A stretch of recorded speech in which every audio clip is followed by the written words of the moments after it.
All right, let's get to the shout out.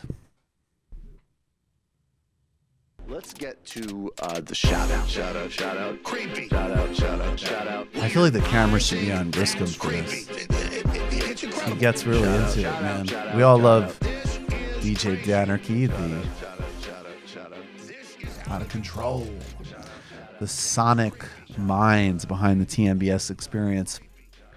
Look, a lot of people talked about this over the past several days. Of course, I hope that this is leading up to an endorsement of AOC for Bernie Sanders. I certainly think that that would be the right move. But this legislation that Bernie Sanders and Alexandria Ocasio-Cortez have partnered on to take on the credit card industry is incredibly important. And it also undermines, Emma and I are going to talk about Joe Biden. But, and I won't turn this shout out into a diss of Joe Biden, although I probably should.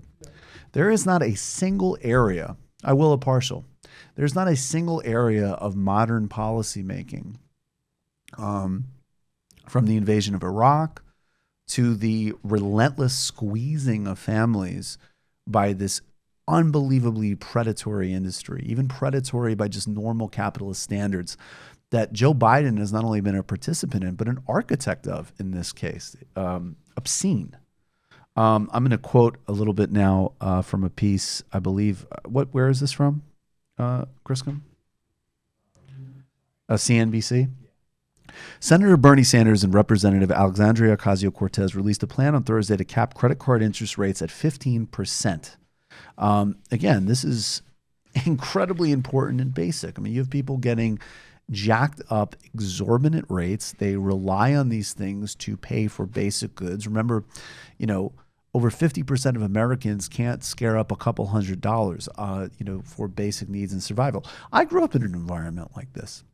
I know exactly what it's like to see a family literally choosing how to spend a few extra dollars on groceries or potentially have gas, completely excluding out like leisure and other basic activities, the regular humiliation and stress of that.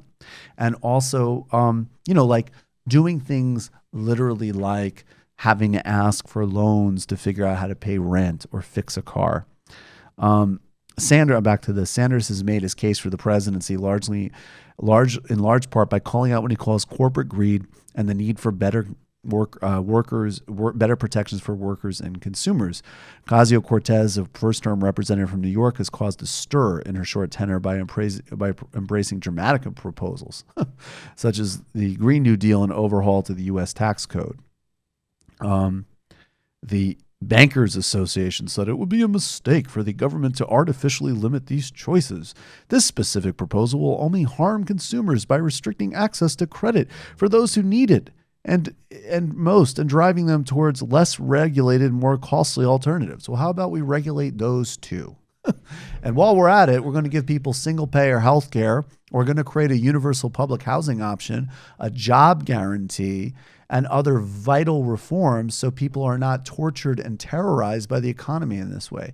We have a brief clip of Cortez and Sanders outlining this important, the other major part of this legislation, which is postal banking, which Marissa Baradaran, great author and scholar and frequent guest on this show, has been forwarding as well. Access to banking services. That's right. Because the big banks are not worried about somebody who, makes $10 an hour. They can't make enough money off of that. So we have got to move toward universal banking through the postal system. You got post offices in almost every community in America. They should be available to provide basic banking services so that people do not have to go into payday lenders, which is a whole other story. So you think of Wall Street as disgusting.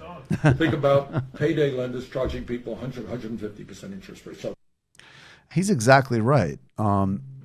And the universal banking option would actually eliminate the fake scare scenario that the Bankers Association put out in its silly propaganda to undermine this push. I mean, look, I'm going to keep saying this, and I wouldn't be overly neurotic about the polls at this point.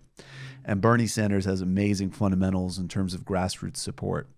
But this is a distinct political offering if you care about not only long-term structural change in terms of great policy ideas, absolutely, Elizabeth Warren has some great policy ideas. I think you have to give, all the very serious questions I've raised for her, but you have to give Tulsi Gabbard some credit on holding the line on things like opposing intervention in Venezuela. And then I think basically that's it. I don't really think any other Democratic candidates I really don't have much time for.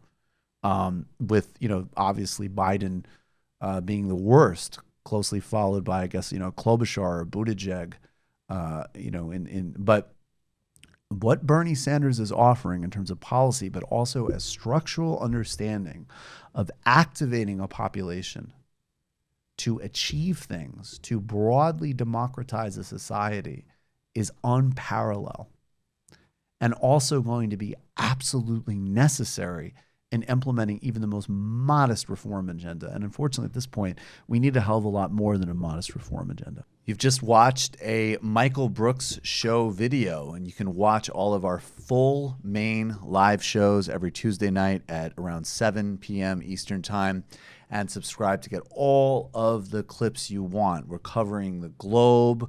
We're focusing on international relations, the intellectual dark web. We're having fun. We're doing deep dives with a lot of amazing guests. Of course, become a patron for the whole thing at patreon.com/TMBS, or subscribe to this YouTube channel and help us keep growing and get that content out there. Subscribe below.